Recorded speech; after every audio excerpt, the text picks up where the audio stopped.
सबसे पहले आप सभी लोग नारा लगा करके आज हम लोग इनका जो है जयंती मनाएंगे। महात्मा गांधी की जय, लाल बहादुर शास्त्री की जय, महात्मा गांधी अमर रहे, अमर रहे, महात्मा गांधी अमर रहे, लाल बहादुर शास्त्री अमर रहे। भारत माता की जय, भारत माता की जय, वंदे वंदे वंदे महात्मा गांधी की बहादुर शास्त्री की। आइए हम लोग धीरे सर के पास चलते हैं। परम आदरणीय प्रधानाध्यापक महोदय, शिक्षकगण एवं मेरे प्यारे बच्चों, आज बहुत ही गर्व का दिन है कि आज के दिन हमारे देश के दो महापुरुषों का जन्मदिन है। एक तो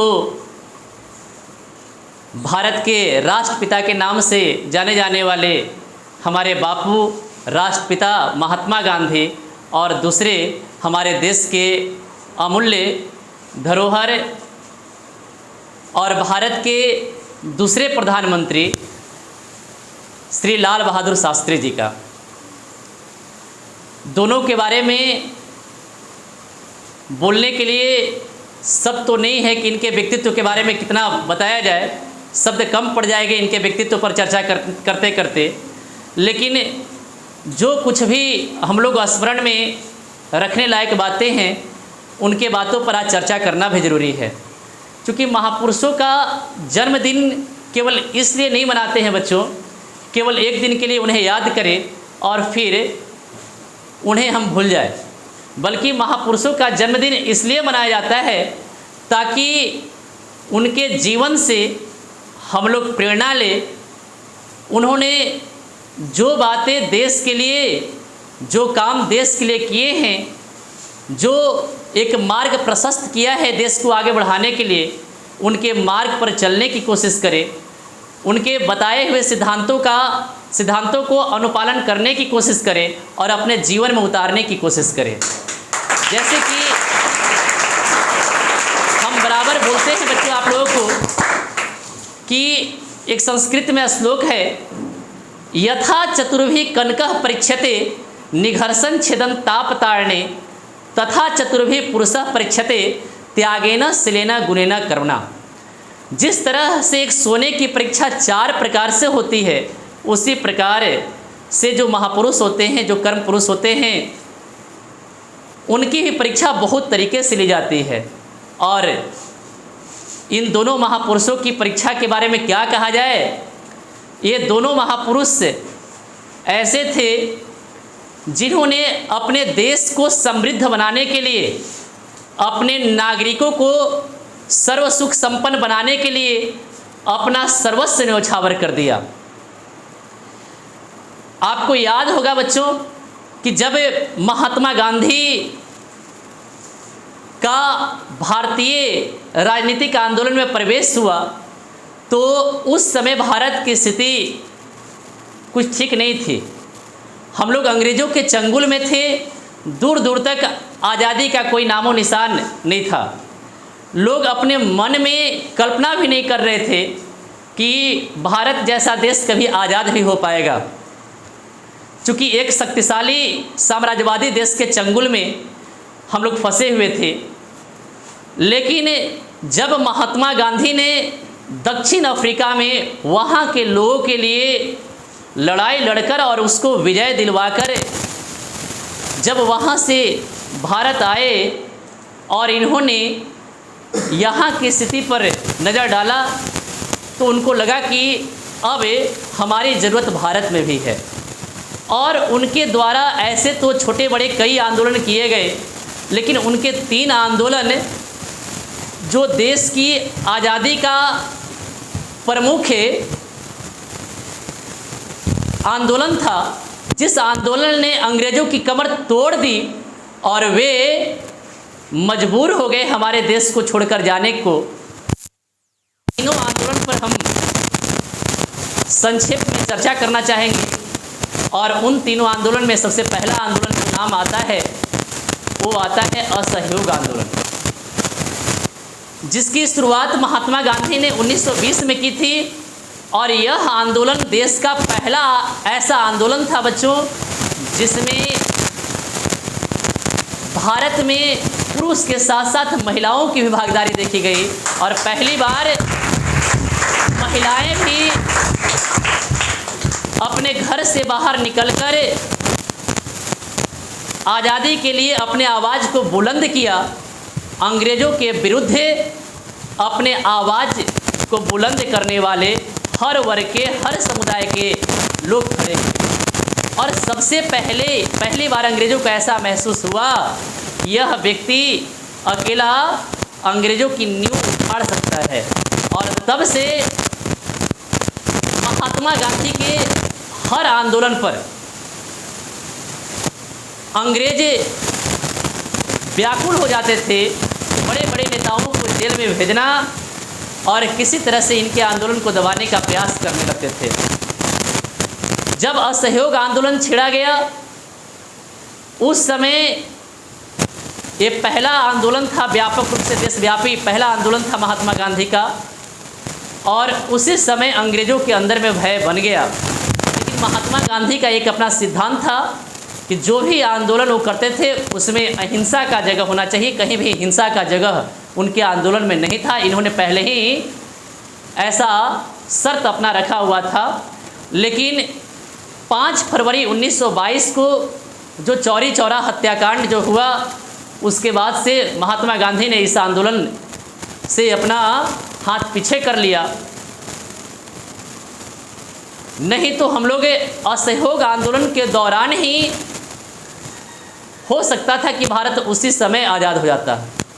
लेकिन चूंकि यह महात्मा गांधी के सिद्धांतों के विरुद्ध था, उनका मानना था कि हम अहिंसा के बल पर, अहिंसा रूपी हथियार के साथ जो काम कर सकते हैं वो हिंसा के द्वारा नहीं किया जा सकता है। और इसी कारण जब 5 फरवरी 1922 को जब चौरी चौरा हत्याकांड हुआ तो महात्मा गांधी विचलित हो गए। उनको लगा कि हमारे देशवासी जो है अपने सिद्धांतों से भटक रहे हैं, हमारे मार्ग से भटक रहे थे। हमारे आंदोलन का यह उद्देश्य नहीं था कि हम अपने आंदोलन को हिंसात्मक बनाएं, और इसीलिए उन्होंने इस आंदोलन से अपना हाथ पीछे कर लिया, जिसके कारण कई और लोगों ने इस आंदोलन को आगे बढ़ाने का प्रयास किया लेकिन वो सफल नहीं हो पाए। फिर 1930 का सविनय अवज्ञा आंदोलन भी आप लोग को याद होगा, सिविल डिसओबीडियंस मूवमेंट जिसको हम लोग कहते हैं, सविनय अवज्ञा आंदोलन। इस आंदोलन में सबसे पहले महात्मा गांधी ने देश में जो लोग के जो ज़रूरत के जो सामान थे और ऐसा सामान जो सबकी ज़रूरत का था, नमक, उस पर लग रहे कर का विरोध से शुरू किया और एक व्यापक आंदोलन का रूप दिया। सविनय अवज्ञा आंदोलन की शुरुआत डांडी मार्च से हुई और 6 अप्रैल 1930 से सविनय अवज्ञा आंदोलन का रूप लेते हुए 12 मार्च 1930 से 5 अप्रैल 1930 तक महात्मा गांधी ने डांडी मार्च किया। और इसके बाद जो है अंग्रेज़ों पर ये दबाव बनाया कि जो आप नमक पर जो कर लगा रहे हैं ये बिल्कुल गलत है, नमक गरीब अमीर सबकी थाली में होना चाहिए। और उसको लेकर उन्होंने अंग्रेज़ों पर ये दबाव बनाया कि आप इस कर को वापस लीजिए, नहीं तो हम जो है व्यापक आंदोलन छेड़ेंगे।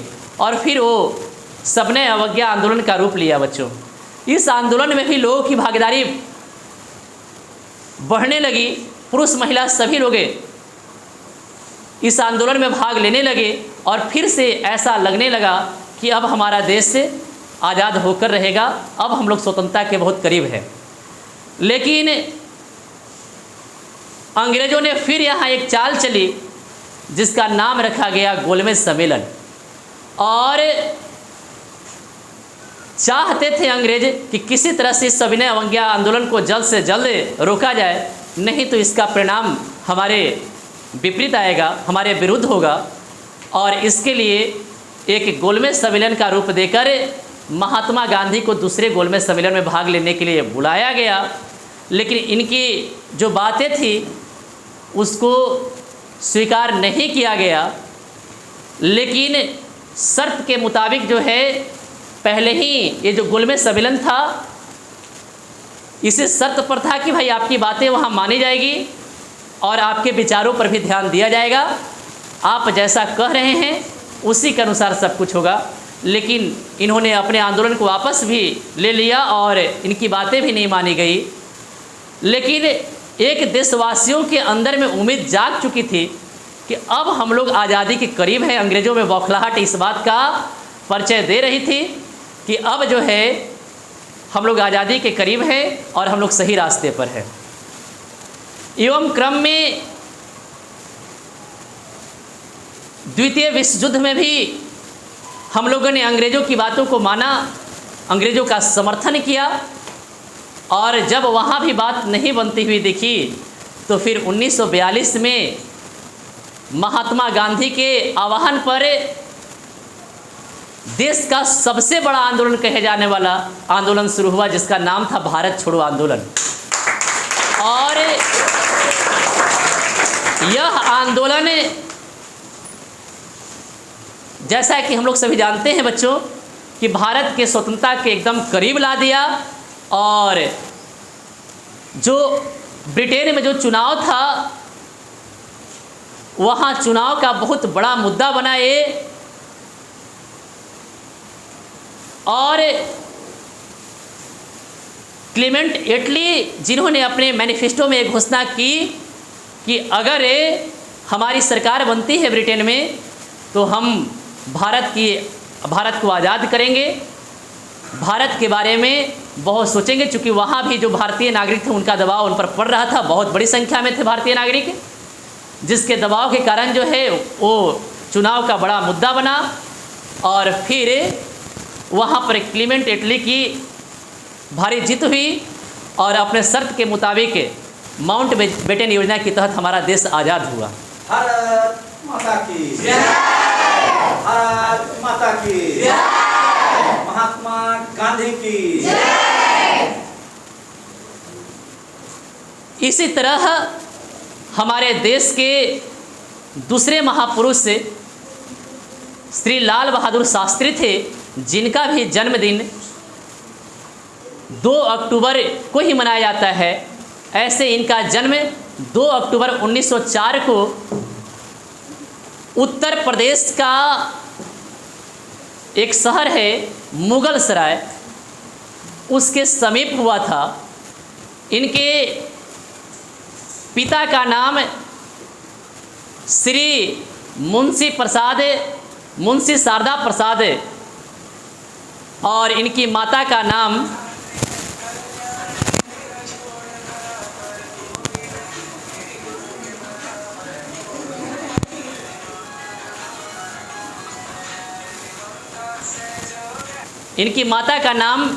श्रीमती राम दुलारी देवी था। ये बहुत गरीब परिवार से संबंधित थे, लेकिन इनमें भारत के प्रति शुरू से ही कुछ करने का जुनून था और इन्होंने देश की आज़ादी के लिए भी कई आंदोलनों में महात्मा गांधी के साथ भाग लिया। नमक आंदोलन में, सबने अवज्ञा आंदोलन के दौरान भी ये महात्मा गांधी के साथ रहे और अन्य आंदोलनों में भी इन्होंने अपनी भूमिका को बहुत अच्छे तरीके से निभाया। और देश की आज़ादी के बाद ये जब 1946 में जब अंतरिम सरकार का गठन हुआ तो ये महत्वपूर्ण पद, रेल मंत्री के पद, वाणिज्य मंत्री के पद जैसे बड़े पदों पर रहे। इनका कहना था कि हम शारीरिक रूप से तो कमज़ोर हैं, लेकिन आंतरिक रूप से हम उतने कमज़ोर भी नहीं। हम में देश के प्रति करने के लिए बहुत कुछ है, बहुत ताकत है हमारे देश के अंदर देश के लिए कुछ करने का। और जब 1965 में भारत में जब खाद्य संकट था बच्चों, पाकिस्तान से हम लोग लड़ाई लड़ रहे थे। पाकिस्तान से एक तरफ पाकिस्तान से लड़ाई तो दूसरे तरफ से जो है खाद्य संकट। उस बीच में ये भारत के प्रधानमंत्री, भारत के दूसरे प्रधानमंत्री के रूप में कार्यरत थे। और वैसे समय में भारत को खाद्य संकट से उबारना, दूसरी ओर पाकिस्तान से लड़ना, दोनों चुनौतियों को उन्होंने एक बार में स्वीकार किया। और इनका एक महत्वपूर्ण नारा जो भारत के जवानों के निष्ठा और कर्म को मजबूत करने के लिए इन्होंने एक नारा दिया, जय जवान जय किसान का। और यह शास्त्री की जय, लाल बहादुर शास्त्री अमर रहे, भारत माता की जय। और जब इन्होंने जय जवान जय किसान का नारा दिया, भारत के जवान भी अपने पूरे उत्साह और ताकत से लड़ाई लड़ा और भारत को विजय दिलवाया। और दूसरे तरफ है भारत के किसानों ने भी इसको अपना एक लड़ाई का हिस्सा माना और भारत को खाद्य संकट से उबारा। लेकिन इनका मृत्यु एक दुखदाई रूप से बच्चों रूस में ताशकंद समझौता के दौरान, जो भारत पाकिस्तान के बीच जो समझौता था, उस दौरान आश्चर्यजनक रूप से, जो आज एक रहस्य बना हुआ है, आज तक एक रहस्य बना हुआ, और फाइल में लोग ढूंढते हैं इनके मौत का सच, लेकिन नहीं पता है लोग कि आखिर इनका मौत का सही कारण क्या था। लेकिन जो भी हो, इनके कर्म आज भी हमारे दिलों में हैं, आज भी ये हमारे दिलों में जिंदा है। और इन दोनों महापुरुषों को हम लोग आज के दिन इनका वंदन करते हैं, अभिनंदन करते हैं, और इनके गुणों को, इनके सपनों के भारत को आज पूरा करने में हम लोग कहीं भी कोई कोर कसर नहीं छोड़ेंगे। हम सभी भारतवासी लाल बहादुर शास्त्री और महात्मा गांधी का सही रूप में श्रद्धांजलि तब दे पाएंगे जब दुनिया में सभी देशों से अपने देश को सबसे आगे रखेंगे।